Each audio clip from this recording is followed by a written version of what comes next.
Queridos irmãos, que a graça e a paz do nosso Senhor e Salvador Jesus Cristo seja com a sua vida em mais um dia de domingo, quando nós nos reunimos para o estudo na Escola Bíblica Dominical. Tem sido um privilégio passar esse momento juntos e através desse canal do YouTube. Que Deus abençoe a sua vida.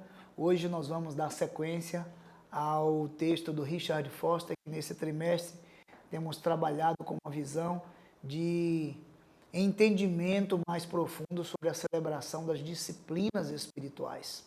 Então venha fazer parte conosco nesse momento, que o Senhor te dê luz, discernimento a todos nós, para compreender que importância tem essa celebração das disciplinas.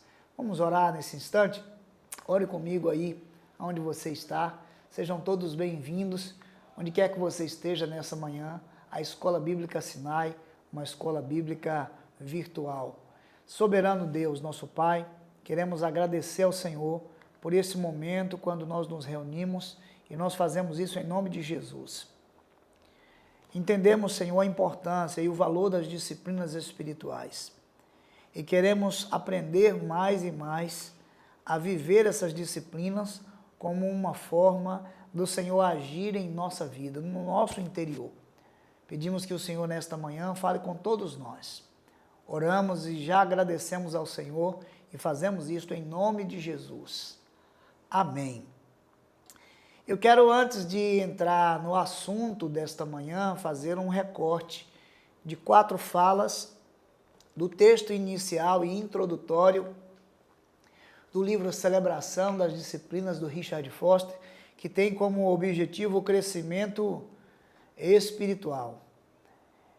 As falas estão na nossa primeira aula, em recortes de texto que eu quero trazer. A primeira fala é quando ele diz que as disciplinas espirituais, elas são uma realidade interior e espiritual. E a atitude interior do coração é muito mais decisiva do que a mecânica para se chegar à realidade da vida espiritual. É com esta fala que eu quero chamar você a perceber a importância desse crescimento que acontece no seu interior por meio das disciplinas espirituais. É muito interessante pensar que qualquer dinâmica e exercício que nós fazemos para exercitar a musculatura do corpo tem uma aparência física. As disciplinas espirituais, elas melhoram a nossa vida interior.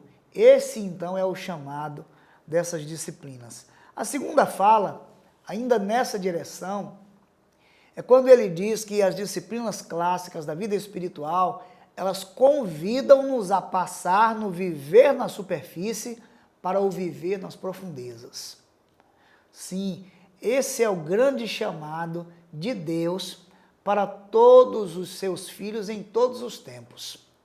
Uma vida mais profunda no relacionamento com Deus. As disciplinas espirituais, elas possibilitam que você possa se aproximar de Deus com mais inteireza, entende? E é claro que ainda nessa fala, ele chama a atenção para uma coisa.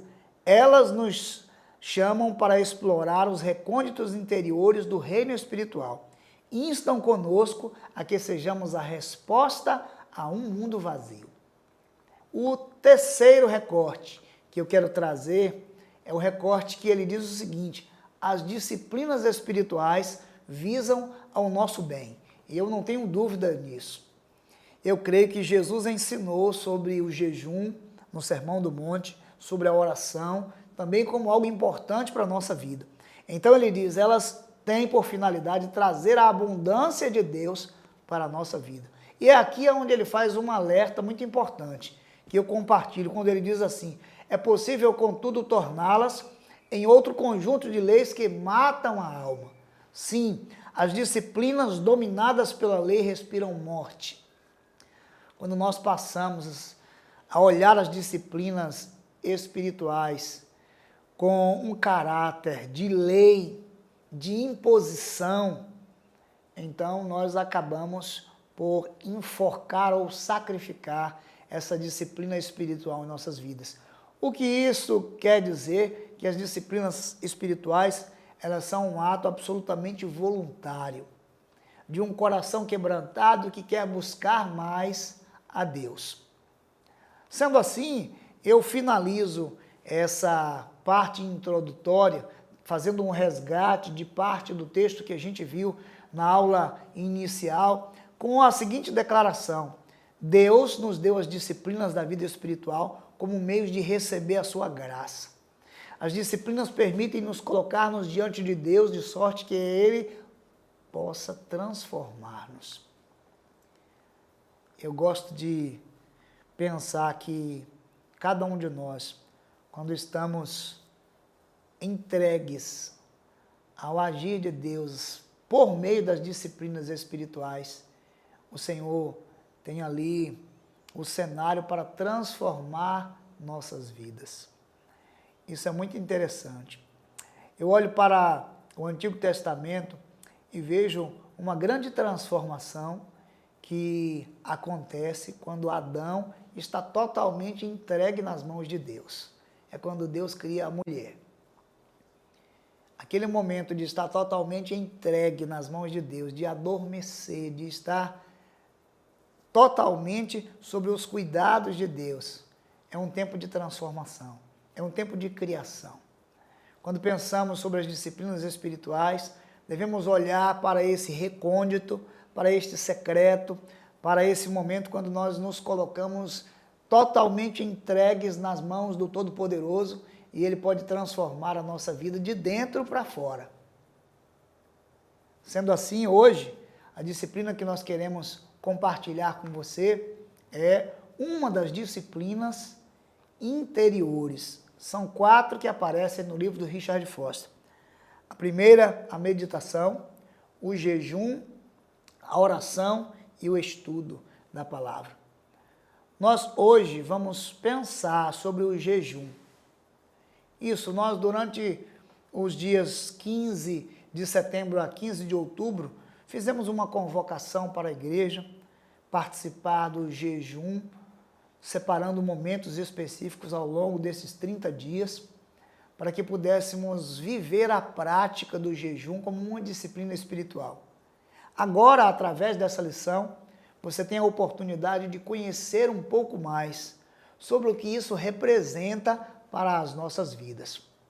Mas, pastor, eu ainda não tenho o entendimento correto sobre como deve ser o jejum. Não se preocupe. Acredito que nós devemos nos aproximar mais e mais desse conteúdo. Se você já é alguém que já tem a prática do jejum na sua vida, esse texto serve para aperfeiçoar ainda mais essa disciplina espiritual. Seja como for, queremos olhar para o texto bíblico de Mateus, capítulo de número 6, os versos de 16 a 18, quando nós encontramos o nosso mestre, fazendo uma consideração muito importante sobre o jejum no texto que diz assim: quando jejuardes, não vos mostreis contristados como os hipócritas, porque desfiguram o rosto com o fim de parecer aos homens que jejuam. Em verdade vos digo que eles já receberam a recompensa. Tu, porém, quando jejuares, unge a cabeça e lava o rosto, com o fim de não parecer aos homens que jejuas, e sim ao teu Pai em secreto, e teu Pai que vê em secreto te recompensará.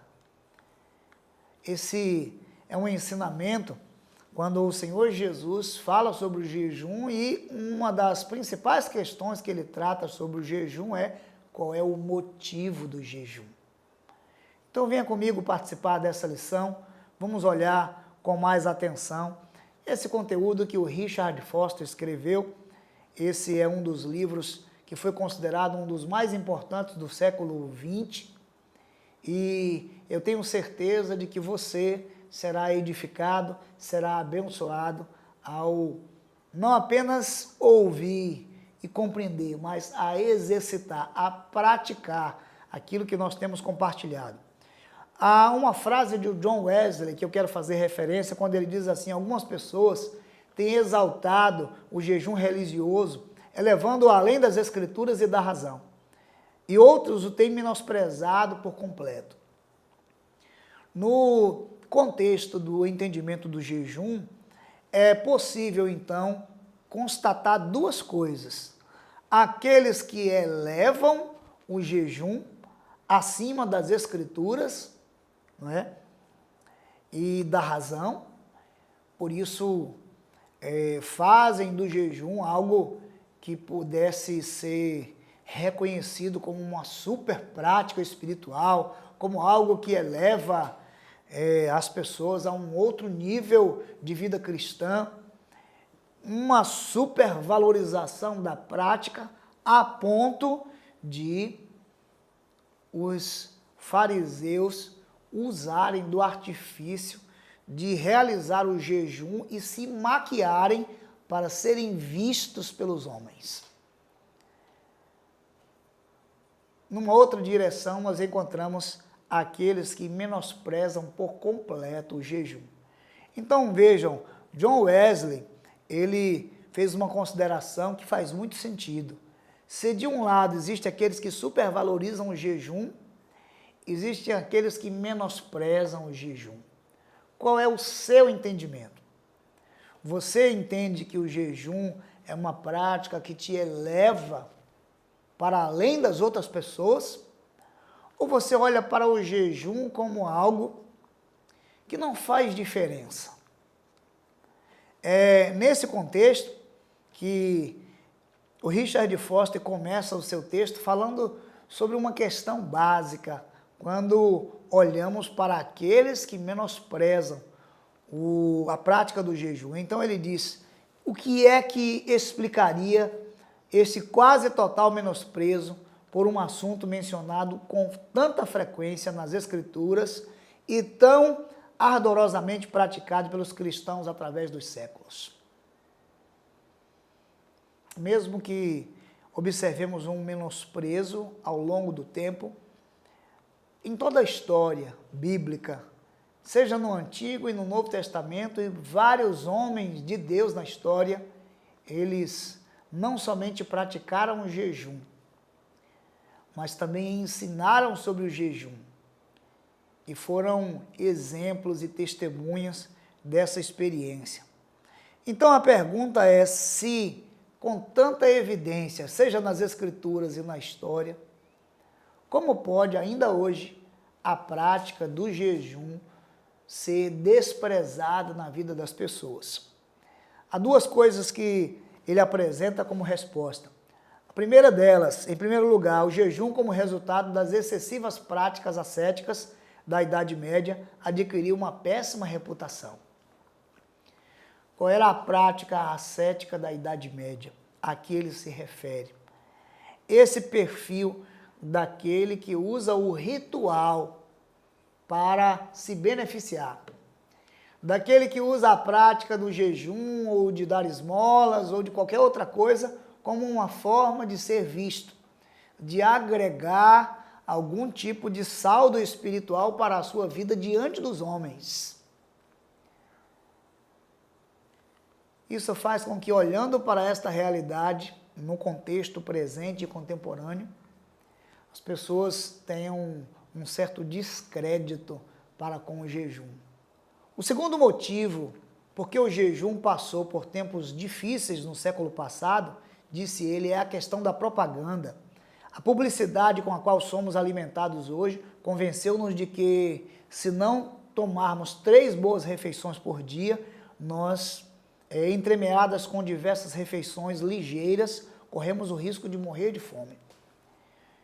Veja que nesse aspecto aqui, nesse segundo motivo que ele apresenta como razão para as pessoas não darem crédito ao jejum, é claro, há muita propaganda que se faz, vamos dizer hoje, no século XXI, de que você deve se alimentar até 6 vezes ao dia e deve se alimentar no horário certo.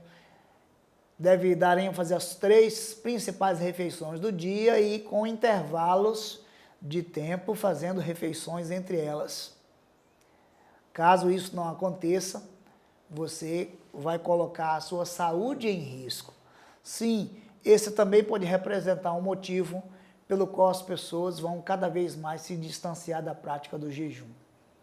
O que podemos dizer então sobre isso é que a Bíblia tem tanto que dizer a respeito do jejum, que faríamos bem em examinar uma vez mais esta antiga disciplina. E aqui podemos olhar o rol, como ele diz, das pessoas e dos personagens bíblicos que viveram essa prática do jejum.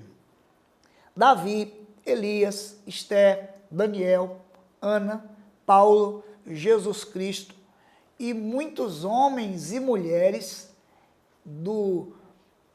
ao longo da história. Muitos homens santos, muitos homens de Deus. Aqui, entre eles, podemos mencionar Martinho Lutero, João Calvino, John Knox, João Wesley, que escreveu muito sobre o jejum, Jonathan Edwards, David Brainerd, o Charles Finney, um avivalista, um instrumento vivo de Deus. Cada um desses homens, cada uma dessas figuras exponentes na história, eles foram usados por Deus e autores de um mover sobrenatural que trouxe avivamento em muitos momentos na história. Assim, então, nós podemos pedir que Deus nos dê sábia direção para vivermos o exercício dessa disciplina de uma maneira muito interessante, muito especial e crescente. Quando então nós olhamos para o jejum na Bíblia, aí nós vamos encontrar uma definição mais importante sobre o que é o jejum. Veja bem, ele escreve dizendo o seguinte: nas Escrituras o jejum se refere à abstinência de alimento para finalidades espirituais. Eu quero que fique destacado isso.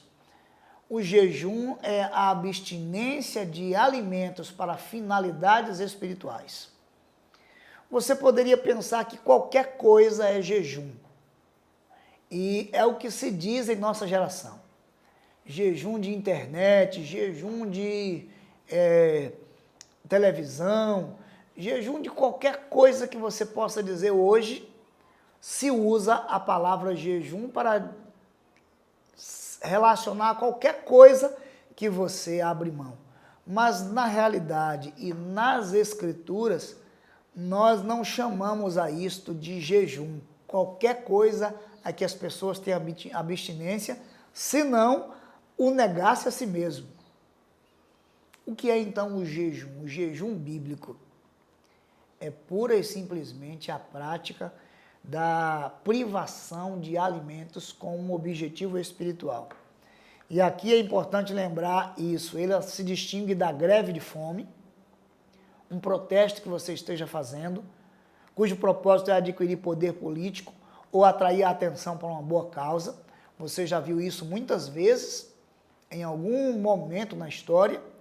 Ela se distingue também da dieta de saúde, que acentua a abstinência de alimento, a privação de alimento, mas para propósitos físicos e não espirituais. Se colocarmos aí em paralelo, essas três questões, elas podem até ser parecidas em uma única coisa, na abstinência dos alimentos. Mas no caso do jejum, propósito espiritual. No caso da greve de fome, um propósito político, uma demanda que se quer alcançar. No caso de o regime, é um propósito de buscar a saúde do corpo. Por isso não devemos confundir as três coisas. Deve ficar claro na sua mente que o jejum bíblico sempre se concentra em finalidades espirituais. Ficou claro isso para você? O jejum bíblico, ele sempre se concentra em finalidades espirituais. Isso deve tomar o seu coração, isso deve fazer parte da sua vida. Quando perguntaram ao reverendo Hernandes Dias Lopes sobre o que é o jejum, veja qual é a consideração que ele faz, isso nos acrescenta muito. O que é o jejum? É a abstenção de alimento por um período definido para um propósito definido. Guarde isso no seu coração. O jejum não é apenas abstinência de alimentos. Não é um regime para emagrecer. Ele deve ter propósitos claros. É ele quem diz que o jejum é fome de Deus. Aliás, eu gosto muito dessa declaração. O jejum é fome de Deus. Jejum é a saudade do céu. Então a Bíblia diz que comemos e bebemos para a glória de Deus e também jejuamos para a glória de Deus. Se comemos para a glória de Deus, essa é a pergunta importante. E jejuamos para a glória de Deus, qual é a diferença entre comer e jejuar? Olhe com atenção. Quando nós comemos, nós nos alimentamos do pão. O pão terreno, o pão físico, que é símbolo do pão do céu. Mas quando nós jejuamos, nós não nos alimentamos do símbolo, nós nos alimentamos de Deus, do Filho, da essência. Nos alimentamos do próprio pão do céu. Então, jejuar é amar a realidade acima do emblema. Eu amo isso. O alimento é bom, mas Deus é melhor. A comunhão com Deus deve ser a nossa mais urgente e apetitosa refeição. Isso é lindo demais. Nós glorificamos a Deus quando o preferimos acima dos seus dons. Faz sentido isso para você? Você consegue compreender que lugar especial isso tem na sua vida? De que maneira você pode se privar do pão da terra para ter um relacionamento de se alimentar do pão do céu?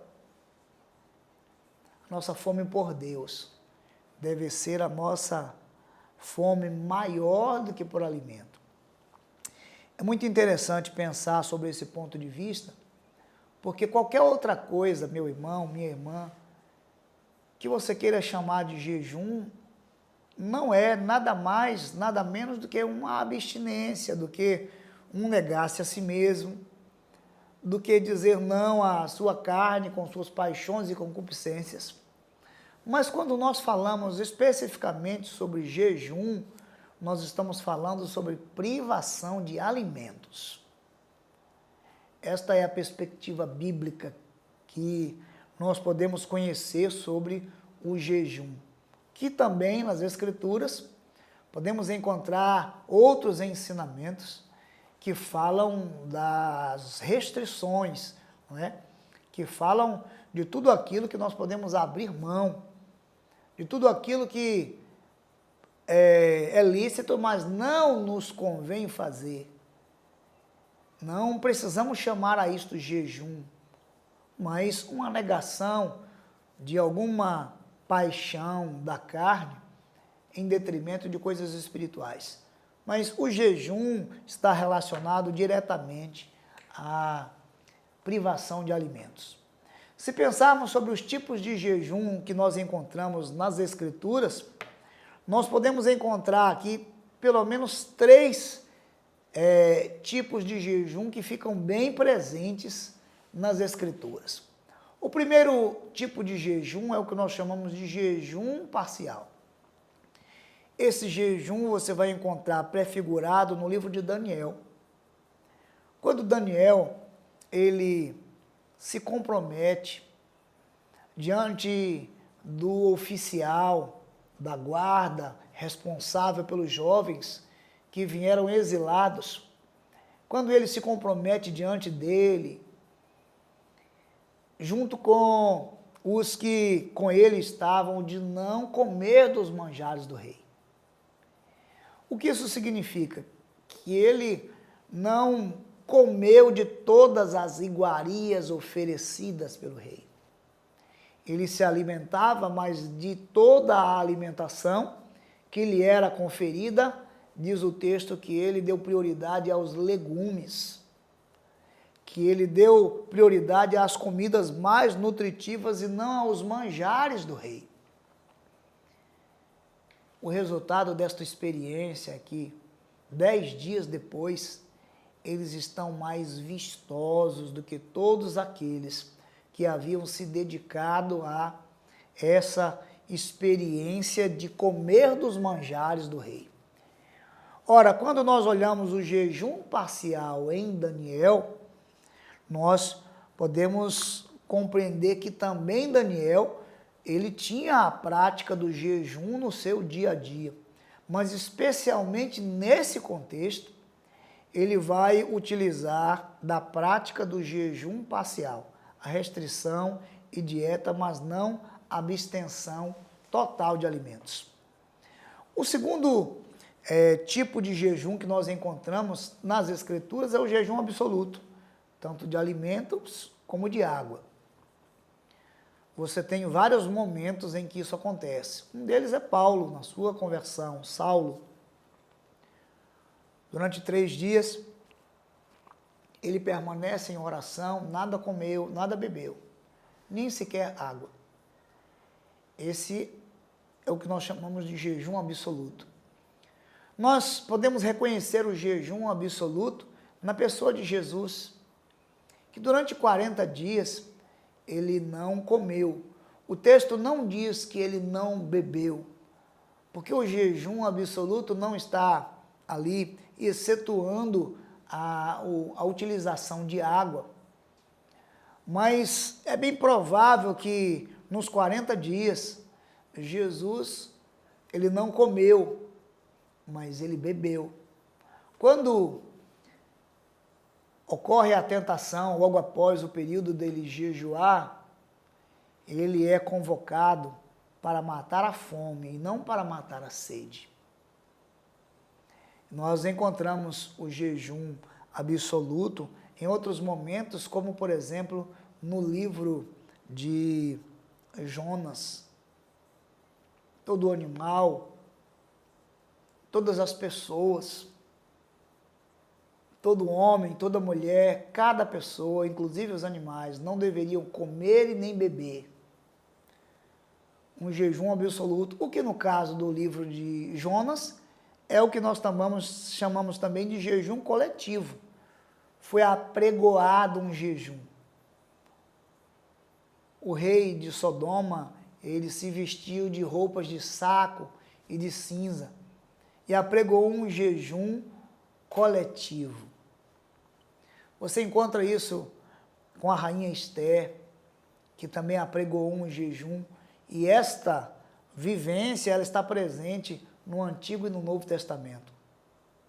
Veja, qual dessas 3 práticas caracteriza então na sua vida a prática do jejum? Jejum parcial, parte dos alimentos da refeição por um período determinado para um propósito específico.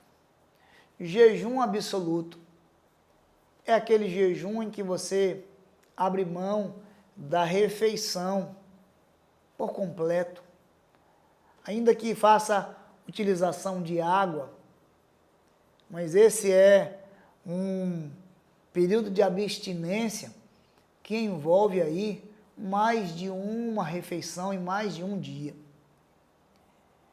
O jejum coletivo é aquele que é convocado para que todo o povo possa se aproximar de Deus com um coração quebrantado.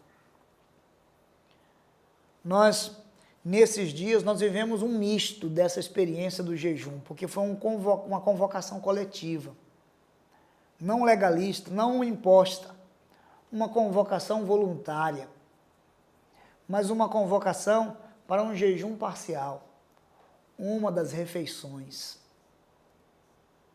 E é claro, ela abre porta para a gente viver um jejum absoluto.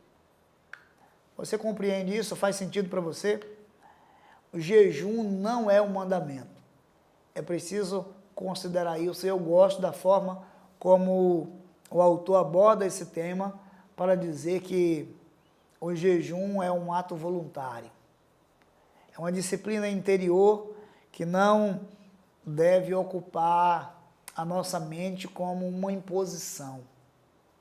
Deve nos conduzir, muito pelo contrário, a uma vida que prioriza Deus, que coloca Deus no lugar onde Ele possa trabalhar e operar na nossa vida. E o jejum é essa disciplina, quando você tira o foco de si mesmo e de suas necessidades físicas para devotar sua atenção a Deus. Veja bem, quando pensamos sobre o propósito do jejum, o John Wesley escreveu e foi citado por Richard Foster da seguinte forma: primeiro, seja ele o jejum feito para o Senhor, com o nosso olhar fixado unicamente nele. Que nossa intenção aí seja esta, e esta somente, de glorificar ao nosso Pai que está no céu. Esse é o único modo de sermos salvos, de amar mais a bênção do que aquele que abençoa. Quando pensamos sobre o propósito do jejum, se Deus não for a nossa mais importante razão, devoção exclusiva a Ele, nós corremos o risco de nos aproximarmos dessa prática espiritual com o desejo de barganha com Deus. Sim, queremos mais poder, queremos alguma bênção ou alguma resposta de Deus em oração. Todas as vezes que fizermos o jejum e estivermos movidos por um propósito secundário, nós temos grande chance de amar mais as bênçãos do que o abençoador. Mas quando nós nos lançamos à prática do jejum, cujo objetivo é estar com o Senhor, é ter a nossa mente voltada para Ele, é nos aproximarmos mais do ser de Deus, a sede do pão vivo, e esse encontro que nos faz ir do raso para o profundo na experiência com Deus, então eu creio que nós priorizamos esse lugar que Deus ocupa nas nossas vidas. E somos então, por isso, transformados na sua presença. Muito importante perceber no ministério de Jesus o tempo em que ele vive esse jejum aí, 40 dias, em jejum e oração. Que tempo de devoção com o Pai. Que tempo de estar se alimentando da graça de seu Pai. Que tempo de aperfeiçoamento da sua vida em Deus. Isso é o que marca o início do seu ministério. Por isso, eu desejo que também você faça desse lugar um lugar abençoador na sua vida, onde você consegue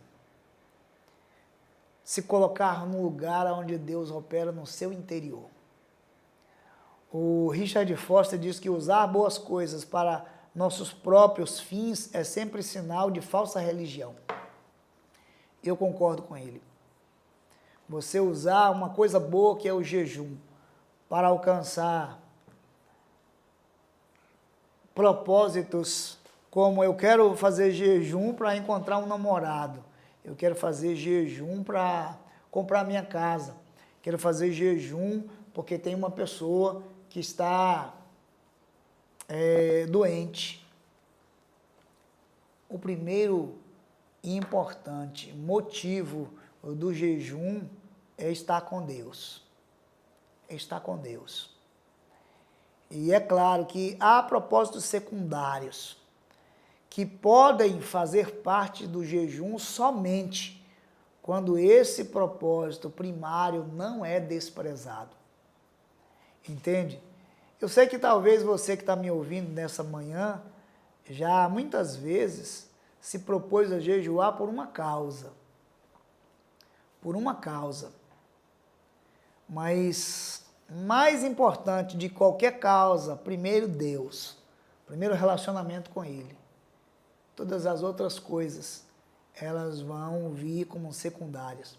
Aliás, o Richard Foster diz que quando nós entendemos, quando nós aplicamos o nosso coração a buscar a Deus como prioridade, então nós estamos abertos a ver com mais clareza outros propósitos que aparecem. Porque é revelado também ali nossas limitações e aquilo que nos domina. Aquilo que está nos dominando, por exemplo, o medo de ficar só, o medo de perder um ente querido, o medo de... Então, quando submetemos isso a Deus, nós conseguimos conectar a grandeza de Deus, quem Ele é, com um autoconhecimento. E é nesse autoconhecimento que nós cada vez mais e mais nos entregamos a Deus. Isso vai fazer toda a diferença. Por isso o jejum deve sempre concentrar-se em Deus. Quando adiantamos essa lição na leitura do texto do Richard Foster, ele coloca então, vamos dizer, 5 passos importantes para a prática do jejum. Eu quero passar esses 5 passos com você de uma forma resumida, porque aí você deve estar pensando assim, mas eu não tenho praticado o jejum. Tudo bem. Acredito que esses 5 passos podem dar um norte e um direcionamento para a sua vida. O que eu posso dizer é que exatamente por meio dessa disciplina interior, você será um homem, uma mulher, uma pessoa melhor, uma pessoa que será melhorada no seu interior. Então, a primeira coisa que ele pode apresentar como um dos passos para a prática do jejum é o que ele chamou de progressão. Exatamente. Você deve começar o jejum parcial, você deve começar devagar. Antes de correr, você precisa andar. Pastor, eu nunca pratiquei o jejum, ou pratiquei algumas vezes, mas eu quero ter uma regularidade. Então, quando fala da progressão, ele diz o seguinte, comece com o jejum parcial, uma vez por semana. Jejum de 24 horas. Eu acrescentaria dizendo, faça um jejum parcial, faça um jejum apenas de uma refeição. Mas ele diz, faça isso por 2 semanas. No caso aqui, ele indica 24 horas, sem refeição. E nesse primeiro momento, ele diz assim, substitua as refeições por um suco de frutas. Perceba, não é totalmente uma abstinência completa. Mas o que é importante você entender aqui é a progressão. Comece talvez com o jejum de Daniel, tirando alguma coisa do prato. Entende? Até que você possa ficar sem uma refeição completa. Avance um pouco mais. Nesse período, substituindo a refeição por um suco ou alguma coisa parecida. Mas se avançarmos mais e chegarmos a esse nível de progressão, que é um dia completo de refeições, em que eu abri mão para me focar nas coisas espirituais, isso é um começo. Fique atento a progresso. Não queira fazer jejum de 30 dias, jejum de 3 dias, se você nunca fez. Comece aos poucos. Comece com uma refeição e vá progredindo. Isso é muito importante. Segunda coisa que ele diz no meio aí desse exercício é cultive uma suave receptividade aos sopros divinos. Eu gostei demais dessa declaração. Aqui está associado ainda àquele período em que você se privou de um alimento, mas você tem seus afazeres. E nos seus afazeres, você está privado de alimento, mas a sua mente, naqueles afazeres que você tem, ela está conectada em Deus. Estou fazendo isso aqui, esse trabalho que eu tenho que desenvolver, eu não posso ficar sem trabalhar, mas a minha mente está ligada em Deus. É muito interessante porque ele diz que isso faz com que o seu trabalho seja encarado como um ministério. Porque você está na dependência de Deus. E tanto que você está atento aos lampejos espirituais. Cultive uma suave receptividade aos sopros divinos. Significa que no meio da ação de trabalho que você está desenvolvendo, o Senhor vai ministrar algo de muito especial no seu coração. Faz sentido isso para você? Perceba, primeiro, entenda a progressão. Comece devagar. Uma refeição, um dia, 3 refeições. E isso, é claro, uma vez por semana. E aí você vai progredindo, não é verdade? Mas a terceira coisa que ele diz é: quebre seu jejum com uma leve refeição de frutas e vegetais. Quebrar o jejum com a feijoada é muito agressivo ao seu estômago. Então, se você parou, entre devagar quando você quebrar o jejum. Mas aí, na quarta coisa, ele diz o seguinte: após 2 semanas em que você está fazendo isso, crescendo, e uma vez por semana você fez lá o seu jejum de 3 refeições, de 24 horas, talvez tenha começado como Daniel, se privou um pouquinho durante toda a semana, ou um dia da semana, e foi crescendo, agora é uma refeição completa, e logo depois 2 refeições completas, e depois 3 completas, agora é um dia de jejum. Quando isso começa a ganhar um ritmo no seu corpo, então ele diz: após 2 semanas, tente um jejum normal de 24 horas com apenas água. Sem suco, sem frutas, sem legumes, com apenas água. Tente um jejum de 24 horas após 2 semanas. E isso vai progredindo. Por isso, a quinta coisa é: havendo realizado vários jejuns com certo grau de êxito espiritual, passe para um jejum mais intenso. E aqui, é claro, fica sempre a observação: se Deus convoca você para se dedicar mais na sua presença. Quando olhamos para esse cenário, queridos irmãos, o jejum é algo progressivo na nossa vida. E quando o fazemos, nós o fazemos com o coração contrito, para que possamos viver na presença de Deus de uma maneira mais assertiva espiritualmente. Quero chamar a atenção aqui de alguns alertas que o Richard Foster faz, e é muito importante. Quando ele diz que pessoas diabéticas, que pessoas que têm problemas de coração, elas devem evitar o jejum. Mas toda e qualquer pessoa, seja qual for o seu problema de saúde, pode fazer o jejum desde que isso não comprometa o seu quadro clínico, compreende? Você pode encontrar uma forma de espiritualmente estar em devoção a Deus e vivendo essa prática do jejum como uma disciplina que coloca você no lugar onde Deus opera no seu interior. Devo lembrar a frase, para a gente encerrar, de John Wesley, que diz o seguinte: John Wesley, muito marcado por tantos momentos de jejum, disse: não é meramente pela luz da razão que o povo de Deus tem sido em todos os tempos levado a usar o jejum como um recurso, mas eles têm sido ensinados a esse respeito pelo próprio Deus, mediante claras e abertas revelações de sua vontade.